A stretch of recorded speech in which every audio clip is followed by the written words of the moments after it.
Bonsoir à toutes, bonsoir à tous. Bienvenue dans votre émission Le nouveau type de citoyen. Aujourd'hui, on s'intéresse à la politique nationale de l'eau dans votre rubrique consacrée aux lois de la République et programmes de développement. Dans la rubrique Patriotisme et civisme, Maurice Tantan, le chroniqueur s'intéresse au temps de travail. Est-ce que nous sommes des modèles? Nous en parlerons tout à l'heure. La rubrique Participation citoyenne nous parle de la gestion des factures d'eau. Que faites-vous lorsque vous constatez des erreurs sur votre facture d'eau? Est-ce que vous connaissez la procédure de réclamation en cas d'erreur? Avec Emmanuela Rekwazo, la spécialiste en participation citoyenne, nous aborderons tout ceci. La toute dernière rubrique Changement de mentalité reçoit à nouveau Valentin Agossou, expert en changement de mentalité, pour parler du monde invisible. Comment faut-il surmonter l'échec? Nous vous invitons à nous rejoindre via nos réseaux sociaux, Mouvement NTC, Facebook, Twitter, WhatsApp 97 41 42 67 ou si vous voulez par mail ou sur le site www.nouveautypedecitoyen.org.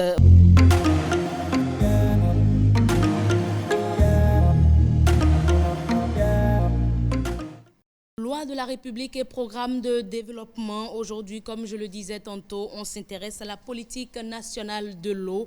Est-ce que vous savez même, mesdames et messieurs, que nous avons une telle politique, un tel document dans notre pays?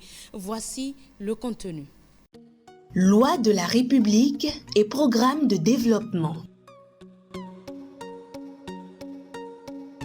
La politique nationale de l'eau est un document qui se présente comme un outil de planification nécessaire à l'amélioration de la gestion rationnelle et efficiente des ressources en eau au Bénin. Elle a été instituée par la loi numéro 2010-44 du 24 novembre 2010 portant gestion de l'eau en République du Bénin, qui a prévu d'autres instruments de planification complémentaires que sont le plan d'action national de gestion intégrée des ressources en eau, le schéma directeur d'aménagement et de gestion des eaux. La politique nationale de l'eau est fondée sur les principes directeurs internationaux de l'approche de gestion intégrée des ressources en eau, GIR. Elle part de la problématique de l'eau dans sa gestion et dans ses usages actuels pour définir les grandes orientations et les axes stratégiques d'intervention par branches d'activités essentielles telles que l'agriculture, l'élevage, l'industrie, l'artisanat et bien d'autres. Les principes directeurs de la GIR, qui constituent l'architecture de la politique nationale de l'eau, s'énumèrent comme suit. L'eau douce est une ressource limitée et vulnérable, indispensable au maintien de la vie, au développement et à l'environnement. Le développement et la gestion de l'eau doivent se fonder sur une approche participative impliquant les usagers, les planificateurs et les décideurs politiques à tous les niveaux. Les femmes jouent un rôle central dans l'approvisionnement, la gestion et la préservation de l'eau. L'eau a une valeur économique dans tous ses usages concurrentiels et doit être reconnue comme un bien économique. La politique nationale de l'eau poursuit deux objectifs principaux, à savoir assurer un accès équitable à l'eau et une exploitation durable des ressources en eau, assurer une utilisation efficiente de l'eau pour en optimiser le bénéfice économique et social. De façon spécifique, la politique nationale de l'eau est articulée autour de 6 axes se déclinant comme suit. Une réforme du cadre de gestion pour une bonne gouvernance de l'eau, une nécessaire réforme gouvernementale, une participation des collectivités territoriales, un renforcement de la participation du secteur privé, un renforcement de la participation des ONG et de la société civile, une participation citoyenne accrue à tous les niveaux de décision. 4 orientations prioritaires ont été fixées pour une gestion efficiente et durable des ressources en eau en République du Bénin. Elles se déclinent comme suit. Réformer le cadre de gestion en recherchant la bonne gouvernance de l'eau, assurer un accès équitable et durable à l'eau potable et à l'assainissement pour les populations urbaines et rurales, garantir la disponibilité de l'eau en quantité et en qualité pour l'ensemble des activités économiques, assurer la santé, la sécurité publique et la conservation des écosystèmes aquatiques. Les citoyens ont le droit de disposer de l'eau selon leurs besoins élémentaires et ont par conséquent le droit d'accès à une eau de qualité sans distinction de milieu rural ou urbain. À ce titre, ils doivent contribuer aux efforts de la nation en ce qui concerne la gestion durable des ressources en eau à travers une utilisation prudente et rationnelle de la ressource eau, caractérisée par le respect des principes généraux de protection de l'environnement reconnus par les lois de la République. Le document portant politique nationale de l'eau est disponible sur le site internet du ministère de l'eau et des mines à l'adresse suivante www.eau-mines.gouv.bj. Un nouveau type de citoyen NTC connaît les textes régissant la politique nationale de l'eau dans son pays. Merci à vous, Rodrigue Baba-Breto. Donc, mesdames et messieurs, voilà donc les objectifs, les axes stratégiques qui sont contenus dans la politique nationale de l'eau. Si vous avez besoin d'autres informations, allez donc sur le site www.eau-mines.gouv.bj et vous pourrez facilement également télécharger la politique nationale de l'eau. À présent, mesdames et messieurs, nous installons le plateau de la chronique.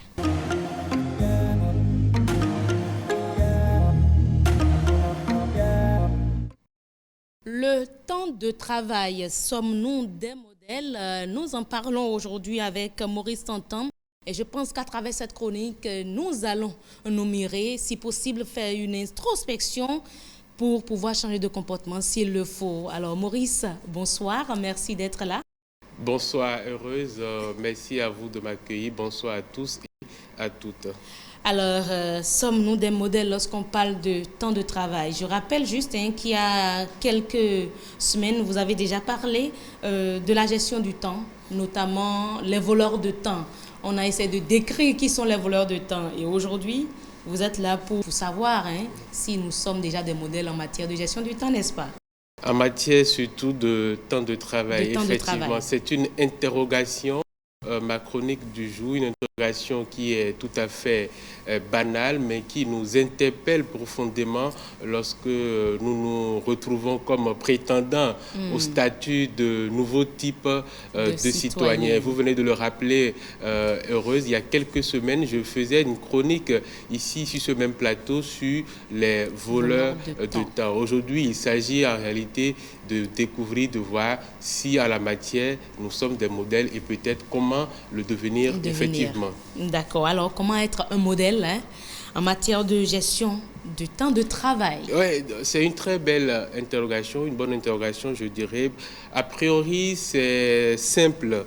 Si je fais référence à la chronique, une fois encore, sur les voleurs de temps, nous avions à cette époque-là classifié certaines habitudes dans celles que pratiquent les voleurs et voleuses de temps. Donc, pour être un modèle, il suffirait donc d'éviter ces mauvaises références-là.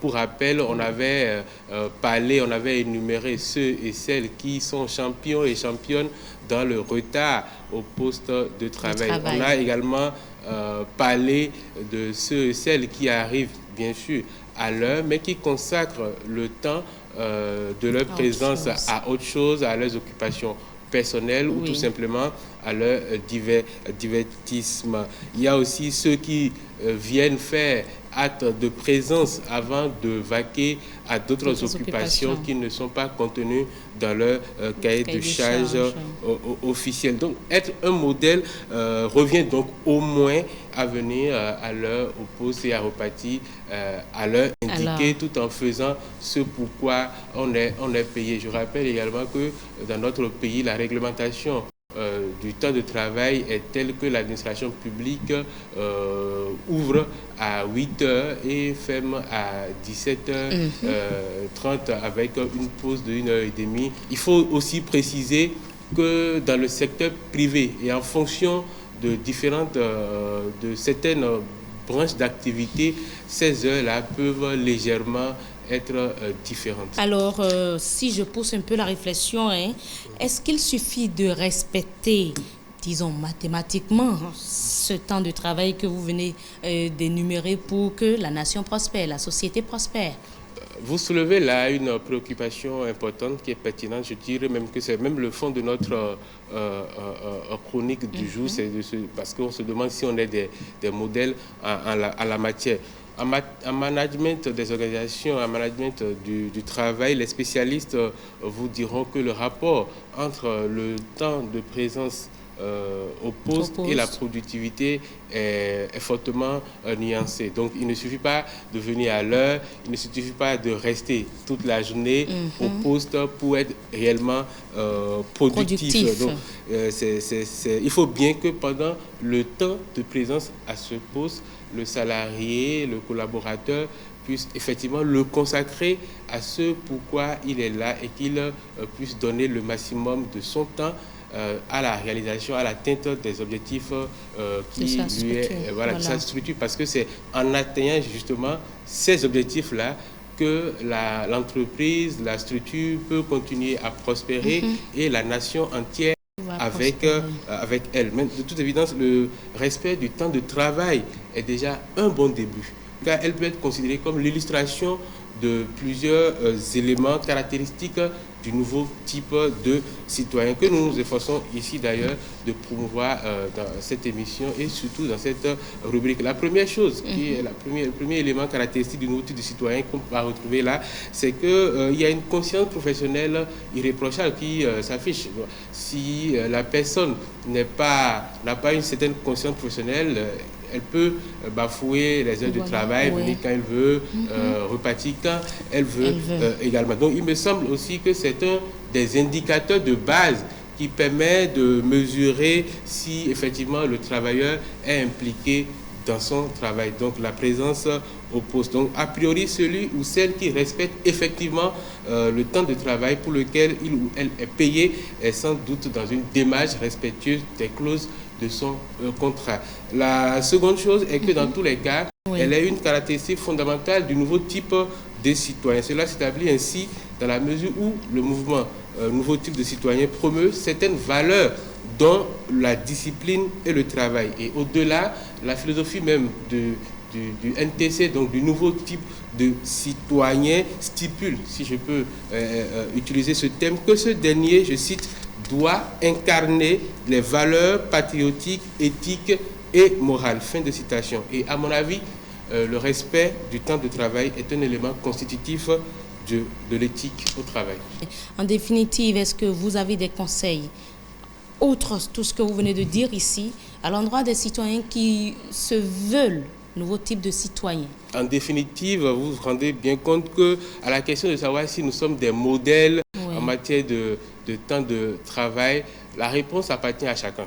En fonction de tout ce qu'on a énuméré ici, la réponse appartient à chacun. Et si je veux aller un peu plus loin, la réponse aujourd'hui n'a même plus d'importance. Le plus important aujourd'hui, c'est à partir de ce moment-là, adopter les bonnes habitudes pour effectivement être modèle en matière de temps de travail. Nous venons de le dire, c'est de pouvoir, sur ces références-là que nous avons données, qui ne sont pas les mauvaises, mais qui sont les bonnes pour que chacun de nous soit dans une dynamique d'être un modèle en matière de temps de travail. Parce que, je le répète encore, nous sommes dans une démarche pédagogique. D'amener le maximum de personnes à effectivement être des nouveaux types de citoyens pour que le développement du Bénin puisse nous appartenir à tous et à toutes. Merci beaucoup, Maurice Tantan, pour votre chronique. Je retiens juste que le nouveau type de citoyen incarne les valeurs patriotiques, éthiques et morales. Lorsque vous êtes au boulot, lorsque vous êtes en fonction, est-ce que vous apportez une rentabilité à votre administration, à votre entreprise? C'est aussi l'important. Merci beaucoup, Maurice Tantan, pour votre chronique. Mesdames et messieurs, nous allons poursuivre l'émission Le Nouveau Type de Citoyen.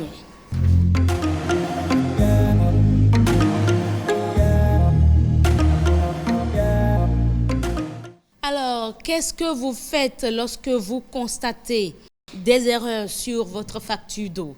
Ah ben oui, il peut en exister des erreurs sur les factures d'eau. Alors désormais, faites attention. Mais déjà à cette question, voici la réponse que certains citoyens ont apportée au micro de Inès Kwasi-Nanga. Quand je constate qu'il y a des erreurs sur la facture d'eau, on se rend à l'SBE pour réclamer des erreurs faites sur la facture. J'accepte comme ça, je paye. C'est la manière dont on utilise l'eau qui affecte souvent les prix des factures. Je vois que ce qu'il a utilisé là, ça, ce n'est pas aller au niveau du facture dont on m'a donné. Je peux aller réclamer. Eh bien voilà, nous avons sur ce plateau la spécialiste en participation citoyenne Emmanuelle Rekwazo. Bonsoir, merci d'être avec nous. Bonsoir ma chère heureuse. Alors, vous avez suivi les citoyens, on va répondre à la préoccupation tout à l'heure. Alors, lorsqu'on a une facture, comment procéder à son paiement? Facture d'eau, bien sûr. Alors, le règlement de la facture d'eau se fait par 4 moyens. Le dernier a été mis à disposition par la SONEB tout dernièrement. Au premier niveau, la facture se paye en espèces dans n'importe quel guichet de la SONEB. Lorsque vous avez votre facture, vous pouvez la payer. Le deuxième niveau, vous pouvez faire un chèque certifié à l'ordre de la SONEB. Le troisième niveau, vous pouvez faire un virement sur le compte de la SONEB. Et le quatrième niveau, vous avez la possibilité de payer en ligne via le lien soneb.service-public.bj. Donc voilà les 4 modalités de paiement de facture que la SONEB nous offre. Je pense que ça va beaucoup aider déjà à désengorger les files d'attente voilà, dans les au salles. Niveau des agences de la SONEB. De la SONEB. Vraiment. Alors, lorsqu'on en vient maintenant à la question posée par Inès Kouassi aux citoyens, qu'est-ce qu'il faut faire lorsqu'on constate des erreurs sur la facture d'eau? Qu'est-ce que vous dites? Quelle explication vous apportez en tant que spécialiste? Cette question est un casse-tête pour beaucoup de citoyens. J'en ai fait partie pendant un bon moment avant de comprendre. Alors, nous avons plusieurs possibilités. Lorsque nous voyons des anomalies sur notre facture et que nous voulons réclamer. Bon, je vais commencer par la fin pour venir au début de ce que j'ai prévu partager avec nos amis citoyens, que j'espère de type nouveau. Alors, la SONEB offre la possibilité aux citoyens de faire appel à ces services pour vérifier ces installations. Parce qu'il y a la possibilité qu'il y ait des failles au niveau des installations. Et dans cette situation, lorsque de 5% plus ou moins, les installations de la SONEB sont défaillantes, les travaux de vérification sont à la charge du client.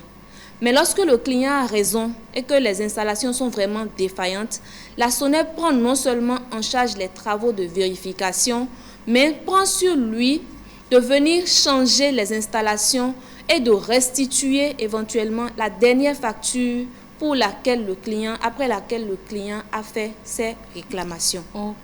Au-delà de ça, lorsque vous remarquez une anomalie, le premier réflexe à avoir, c'est de vérifier la durée de la facturation. Normalement, la durée de la facturation est de 30 jours. Mais il arrive des moments où la durée de facturation qui vous est délivrée est de 45 jours. Donc, lorsque c'est cette situation, vous devez faire le calcul des 30 jours fois 1,5 pour voir le montant réel de votre facture mensuelle et voir la différence pour les 45 jours. Le deuxième volet, c'est la vérification des installations internes. Il peut y avoir une fuite d'eau d'un tuyau dans votre maison.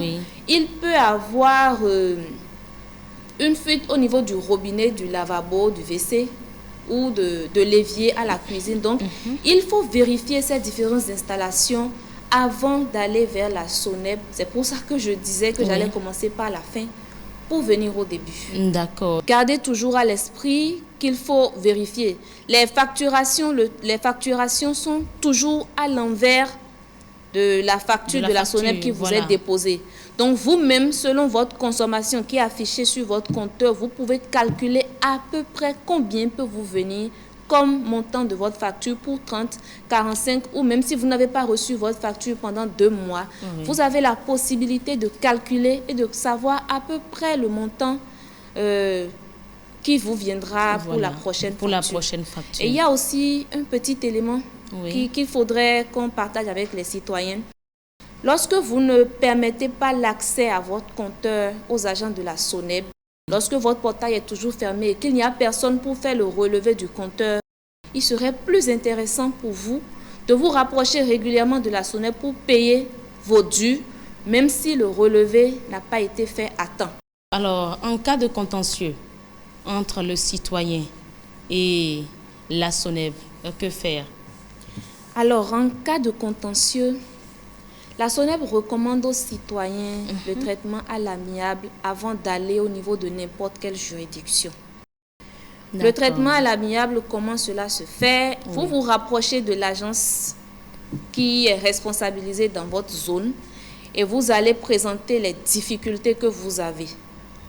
La SONEB est une structure qui est certifiée ISO 2015. Les services compétents vont se déplacer vers vous s'il y a lieu de se déplacer. Lorsque vous n'avez pas satisfaction au niveau de votre agence, vous avez la possibilité de contacter la direction de la SONEB. Ils sont ouverts et lorsque vous allez sur leur site, vous avez tous les contacts nécessaires pour pouvoir faire vos réclamations.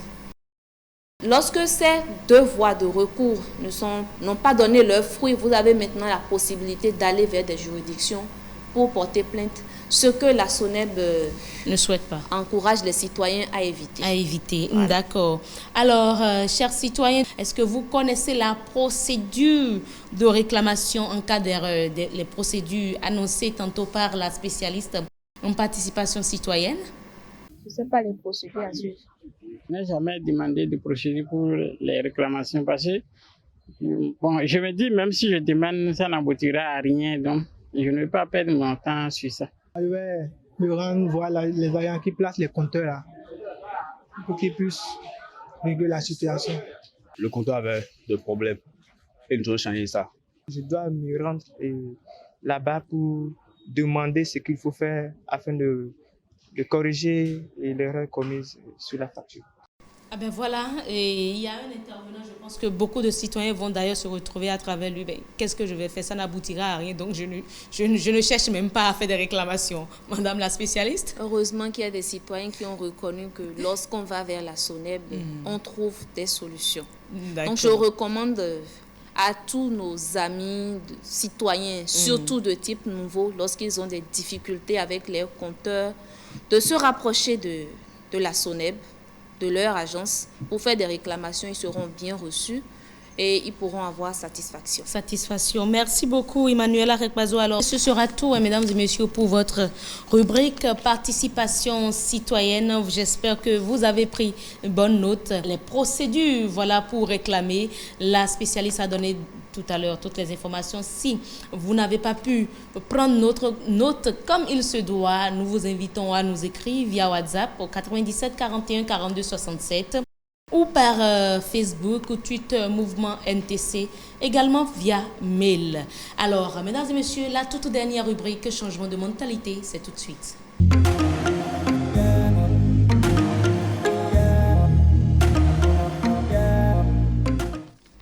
Changement de mentalité, on parle aujourd'hui du monde invisible. Comment surmonter l'échec? Et ce sera avec Valentin Agossou, expert en changement de mentalité, qui nous revient. Valentin, bonsoir.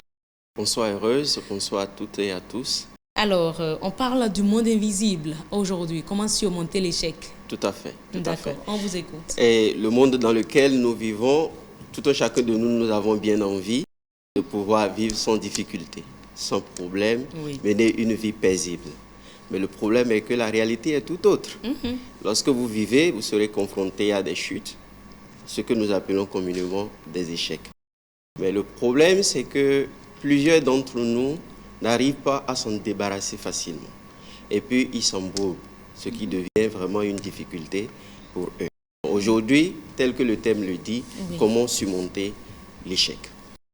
Pour pouvoir surmonter l'échec, nous devons comprendre que l'échec est une composante de la vie. Et que tout ce que nous faisons, nous devons échouer, c'est-à-dire nous devons tomber.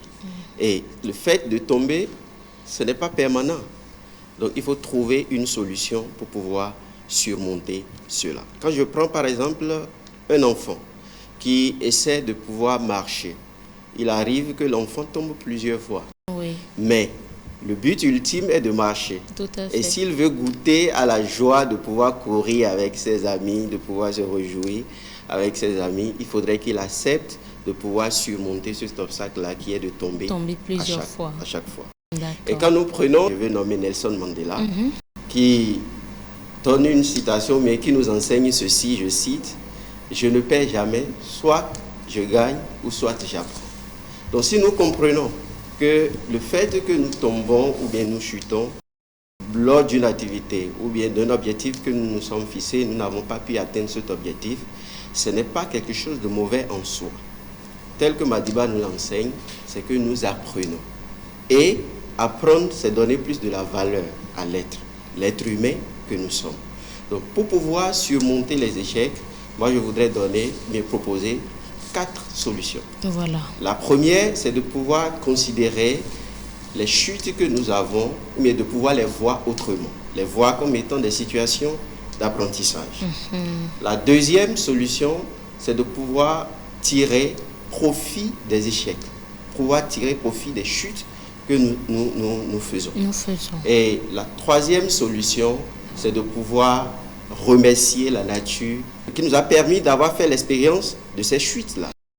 Parce que même si la situation est dure n'importe comment, du fait que nous sommes reconnaissants pour avoir été peut-être, pour avoir eu cette expérience-là, c'est que nous apprenons de cette situation. Et la dernière solution, c'est que nous puissions avoir un mentor. Un mentor, c'est quelqu'un qui a déjà traversé, mais qui a eu plus ou moins les mêmes expériences que nous et qui est en mesure de pouvoir nous faire des rappels, de pouvoir nous dire, oui, telle chose que tu as eue, c'est normal que tu aies ça. Pour pouvoir surmonter cela, voici, rappelle-toi des erreurs que tu as eu à faire. Et le mentor est la personne habilitée à pouvoir nous faire tous ces rappels-là. Et pour pouvoir donner, pour finir avec ma présentation, l'état d'esprit de quelqu'un qui considère l'échec comme étant une situation d'apprentissage.